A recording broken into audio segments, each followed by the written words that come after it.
Hi, this is Monica Alford with Wildside Media, and I'm back in Legacy Sessions today in Adams Morgan with the star of Soft Power, Grace Yu. Thanks so much for being here, Grace. Thank you for having me. Yeah, so very excited.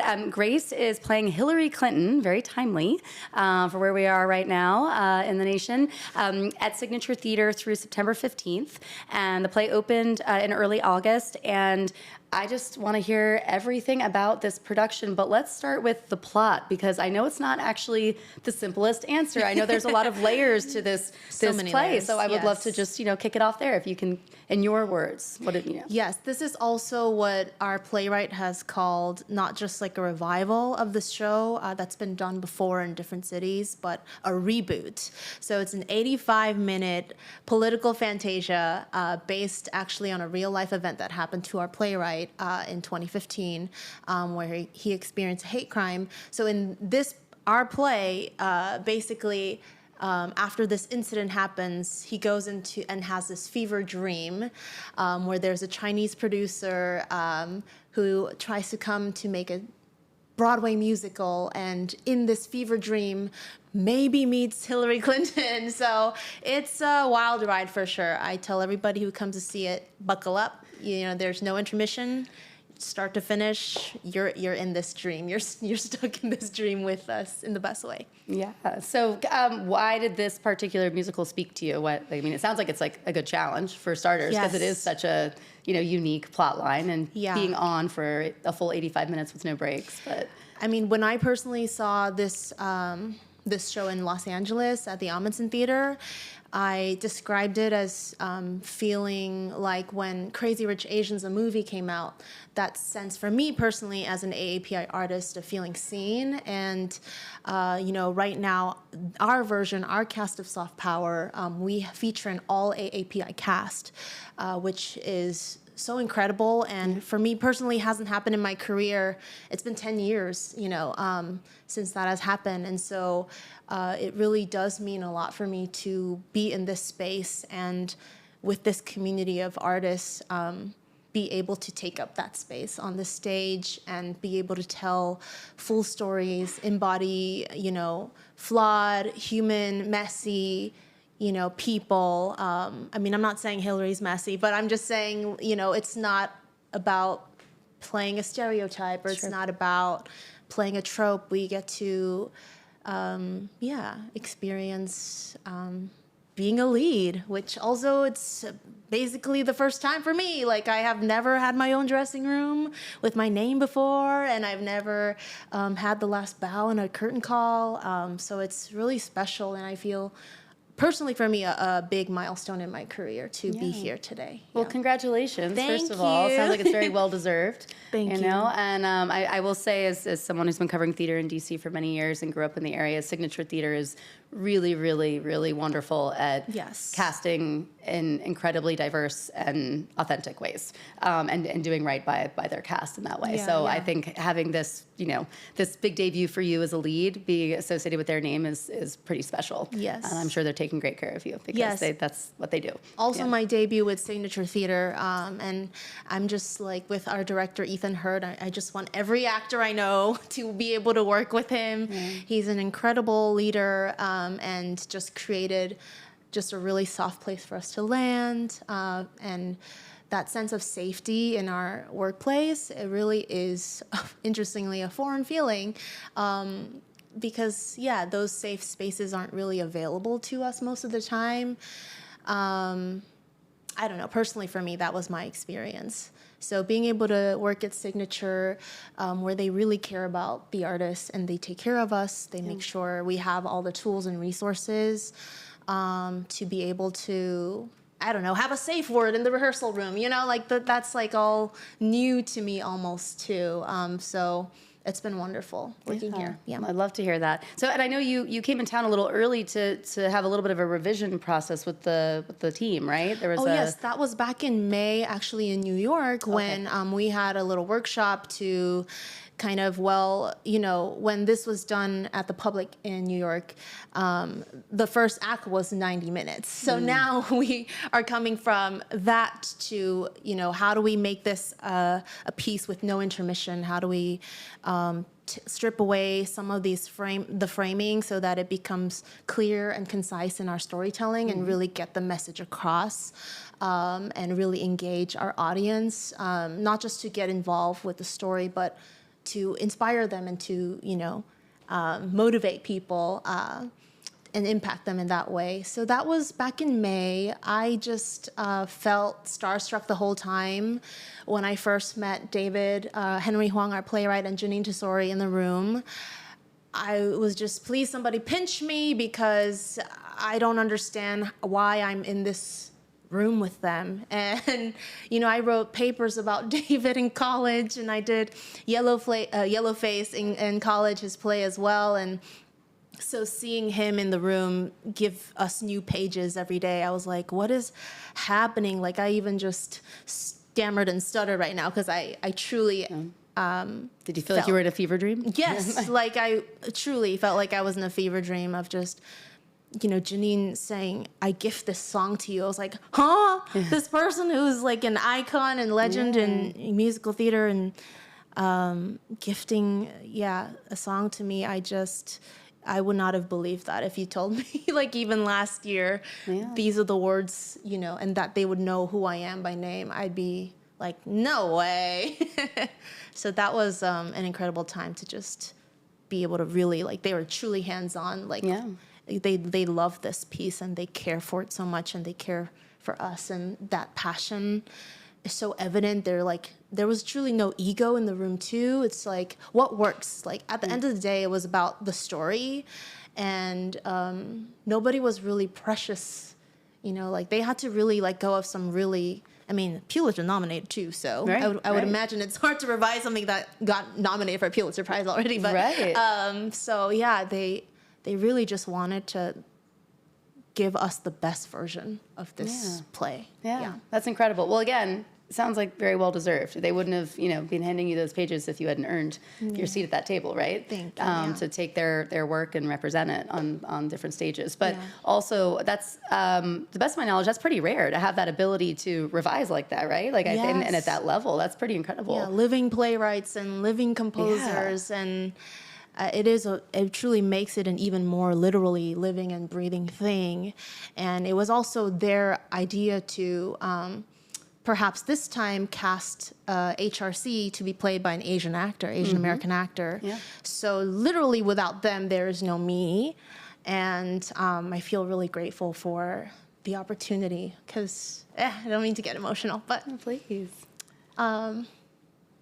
Yeah, it's really, they are few and far in between, I think for us to be able to not just be in the ensemble, or like to meet a diversity quota. Because a lot of times too, I think, if I'm being so transparent, when I watched the movie Parasite in theaters, I don't know if you watched that film. I did. But that was fabulous. Thanks to Mom and Dad, I didn't need the subtitles because I understood. I speak Korean fluently. But I remember the whole time in the theater, I would just look around and just think to myself, like, is this okay? Do people like this? Like, I was so also in the movie invested, but more invested in, like, this non-Korean, non-Asian audience. Like, what is their response? What do they think of this? What do they think of me? And I would be lying if I said that doesn't bleed into, as a performer, when I am entering in a dominant culture, in a dominant space, that there is not a lot of people who look like me getting to tell these stories, or, in the audience. There is also that sense of, I feel like I am constantly auditioning. Even after I got the job, of just, is this good enough? Do they accept me? Was I the best person for the job, or was I the best Asian actor for the job? Because I think, it is hard to imagine that you can't tell me that the best person for the job, whether it's in the White House or on stage, is a straight white man every time. Like, you can't tell me that. We're banking on that for this year. Yeah, so I don't know. I guess I just got a little emotional just now thinking and just reflecting on how much gratitude I have for this moment in time, for the creators, because without them, like, they don't, they create like who we get to embody. I am a vessel. Yeah, I am a vessel for their work. So, the more they create opportunities and characters that could be played by anybody, that would be, I think, a really cool thing. Yeah, absolutely. No, thank you so much for sharing that. And I mean, I would love to know how you feel audiences have been responding, now, and even just because you're a few weeks in to this, this current run and Signature, like, do you feel, and again, I promise I'm not plugging Signature for any other reason that I've noticed since it was like a little black box down 4 Mile run at its original location. Yeah. I saw Hedwig and the Angry Inch there when I was 12, 13 years old. It's coming back. So, but like, so, I mean, I've seen it evolve in all these amazing ways, but I still feel like there's so much intimacy in all their spaces where you can really see the audience, I think, and engage with them. So, from like, I'd love to know, has it felt like a safe space? Do you feel like audiences are responding in a way that you're feeling connected? Like, what's that experience, been like so far? Definitely. I also feel like they also have a very loyal, subscriber, patron, donor situation where that's just already a loving community built in to just receive. And for this show to open the 25th season is also bold, and this piece is bold, and it's different, and it's new. And sometimes with, again, with the reboot, we're calling it a reboot. David has said, we are the original cast of this version. Yeah. So it is a big risk, and I think people who have come are surprised in a wonderful way. I think it delights them. I think they do think it is wild and just brave and free, which is, I think that's what David wanted. Yeah. He wants, the piece to feel brave, and he wants, whether it's the actors telling it or, our musicians or people in the audience, to feel that freedom as well. Sure. Of just, I don't know, showing this world that you have oversized burgers and fries. But yeah, they've been wonderful, and every night so far has been like a standing ovation, which I feel so humbled by. And I can tell they're really with us, and it really is a think piece that I think is unlike, I don't know, many of the musicals maybe they have seen.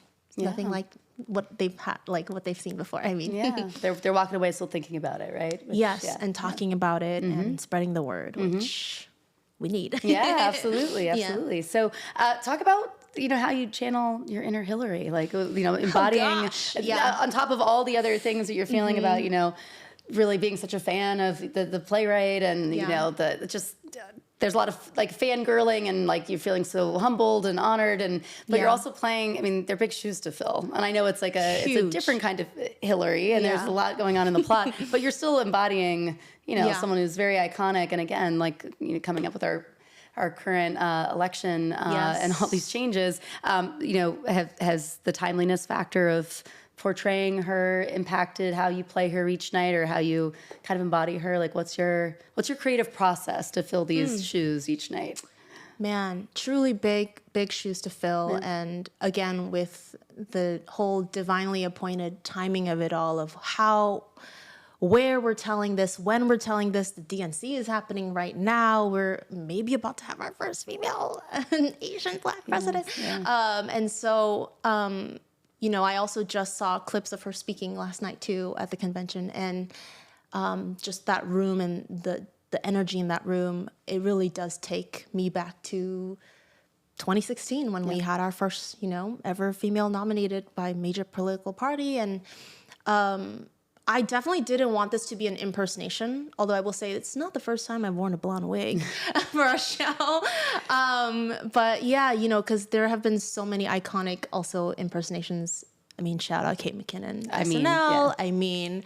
But I definitely wanted some isms to live in my body and my voice. Sure. I know that I was recommended to watch some shows like Dropout, to just on Hulu, to like see the ways that women have had to alter our voices to make it more grounded and lower and have that be a way of, exuding power and It's like the reverse vocal fry, right? It's yeah. So that was also interesting to explore. I read her living history autobiography and obviously the What Happened, her book talking about the 2016 campaign. But just even revisiting that and all the documentaries and just really realizing how incredible her journey has been and just the parallels. I'm not saying like I'm a white woman, but our fathers had the same jobs. Like they were both in the silkscreen printing industry, which I was like, what? That's weird. That is specific. Very specific. And just, I think we're also both passionate about making sure we break through this glass ceiling once and for all. And we both know what it's like to feel marginalized and underestimated. And it's really been an honor to learn more about her as a leader and also just as a human. And being able to show that side of her that we didn't get to see, of like, what was she like after she lost, that was not what the media was focusing on, certainly. So just being able to, I guess, bring perspective of that, of her humanness, because I also feel like she was greatly attacked for being, rigid on camera, which me too. But so similarities there, but it's been really great to be able to say I played Hillary Clinton. Yeah. Do you think you'll have the chance to speak with her or meet her as part of this process? Goodness, I'd probably just not be able to speak. Hillary, if you're watching this, we'd love to have you. I know, that would just be so neat, Oh gosh, I don't know. I think I'd be so starstruck. Like truly, the more starstruck I am, like I will not speak, which is why it took me so long to even speak with our writers, David and Janine. Yeah. But that would be really, I don't know what I would even say. Probably just thank you. Yeah. And you're awesome. Just say hi. Right? Yeah, just say hi. And hey, I got to play the musical version of you. Yeah, exactly. Yeah. I mean, honestly, anytime I've interviewed one of my heroes, it's all about them. And then if I'm ever then invited to go see whatever they were in a performance or a show, people are like, go say hi to them. I'm like, I don't have anything else to add. Like I don't know what I would say. I would just stand there and be like, you're great.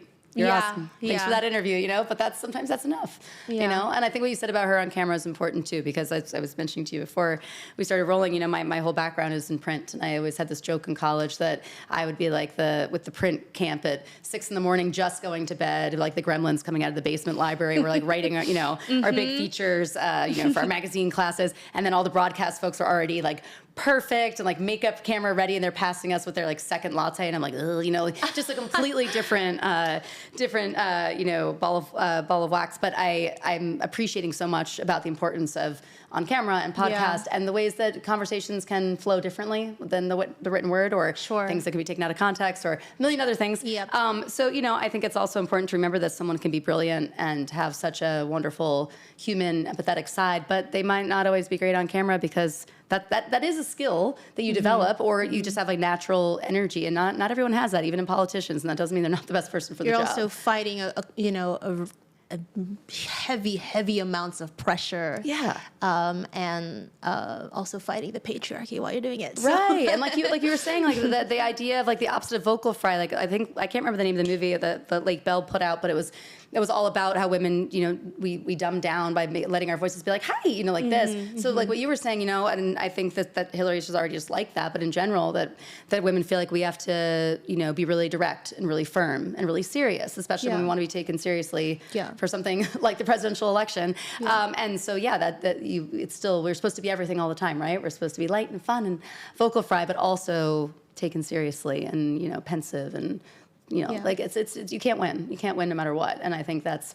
amazing to pay homage to somebody who, gave it a winner to me. I mean, gave it their best shot, and like to play both roles. That's complicated. It's complicated to play an iconic, complex person, you know? Yeah. So like kudos to you on many levels, because Thank you. I'm sure you're doing her justice. And I know that that's just a lot. It's a lot of different things to balance. So yeah, for sure. You're not doing anything the easy way with this play. You know what I mean? It's definitely not easy. It's short, but it's not easy. Yeah. So I mean, honestly, that was my only other big question for you was, I think in general, especially for a musical, 85 minutes. I know it probably goes by pretty quickly. Yes. For you, but it's still a lot to be on for that entire time. So how do you keep the energy up as a cast and engage the audience for that whole time without people starting to fade? What are your secrets? Thankfully, it helps that we have Tony Award-winning people who have gifted us with this material that truly keeps us on our toes. Sure. And also the number of costume changes that are also happening with our ensemble. Like, nobody is really having a time to have a cigarette break backstage, which doesn't happen anymore, I think. But lots of water. Yeah. And I think just because it's so fast-paced, those pockets where time does seem to stand still for both us as a performer and the audience, I think that's our golden opportunity to just be able to re-sync up our breath again. Sure. And be able to exhale and really, again, receive what this story is really trying to say. So as crazy and fast-paced it could feel, I think that's why, because we have that limited time, when we're able to find the pockets of space where we can take time, we can take up space, and we can be heard and seen fully, I think that's what really makes the moment magical. For us individually, in the show. Yeah, wow, very well said. Yeah. Thanks. Yeah. Well, I feel like we've covered a lot, and you've given me such beautiful answers, and I really just want to know if there's any special nights coming up at Signature. I know the run goes through September 15th, so any special affinity nights or other programming that you want to plug and share with our audience? Yes. Well, we just had our AAPI night with wine and cookies after. And we have Pride Night coming up Friday. And on September 6th, we have ASL interpreted performance as well. Okay. So Friday, August 23rd for Pride Night. Yes. Okay. Yes. Wonderful. Very cool. So during these special nights like the Pride Night on Friday, will you come out afterwards to speak with the audience? They have the chance to get to meet you? Or Yes. Cool. I believe there also will be discussions after those performances as well. If not, I'll be having some wine and cookies in the lobby. Yeah, that's great. I think especially in a post-COVID world, a lot of people are they're hungry for connection, hungry for those kinds of important conversations. So post-show discussions, I think, are a big deal. I highly recommend, but also protect your vocal cords and don't do them too often. Yes. And then I would love to just know one fun fact about you. Anything you want to share? Fun fact.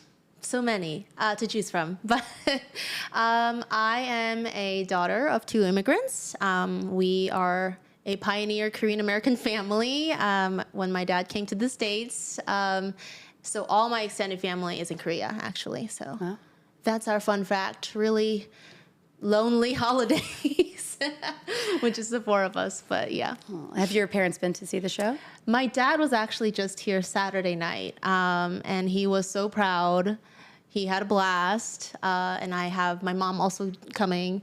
She might not understand most of it, but I think she'll really get the spectacle in this piece. Yeah. So I know that they are both just so excited and very proud. Yeah, as they should be. Thank you. Well, thank you so much for spending time with us today. I can't wait. I have not seen the show yet, so I was incentivized before, but now I'm very excited after speaking with you to come check it out. Yay! Yes, come check us out. Thank you. Thank you.